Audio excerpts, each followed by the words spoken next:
Hi all, லஞ்சுக்கான preparations தான் போயிட்டுருக்கு.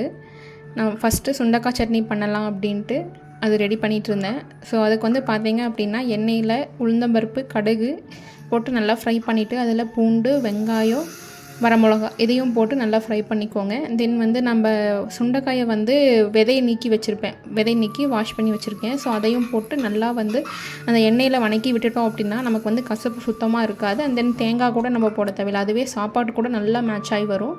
So இன்றைக்கி நம்ம வீட்டில் என்ன லஞ்சுன்னு பார்த்தீங்கன்னா ரைஸு, சுண்டைக்காய் சட்னி, கேரட் பீன்ஸ் பொரியல், ரசம். ஸோ லஞ்சில் சாப்பிட்டு நேற்று வாஷ் பண்ண ட்ரெஸ் கொஞ்சம் மடிக்காமல் இருந்துச்சு, அதை மடித்து வச்சுட்டு ஈவினிங் மாதிரி பைக் சர்வீஸுக்கு விட்ருந்தோம். ஸோ அதை எடுக்கலான்ட்டு வந்து போகும்போது ஆட்டோவில் போயிட்டோம். அங்கே போய் பைக் எடுத்துகிட்டு ரிட்டன் வர வழியில் பார்த்திங்கன்னா ஃப்ரைட் சிக்கன் கடை இருந்துச்சு. சரி ஆளுக்கு ஒரு ஃப்ரைட் சிக்கன் சாப்பிட்டு போவோம் அப்படின்ட்டு ஆர்டர் பண்ணி சாப்பிட்டு வீட்டுக்கு வந்துட்டோம். பாய்.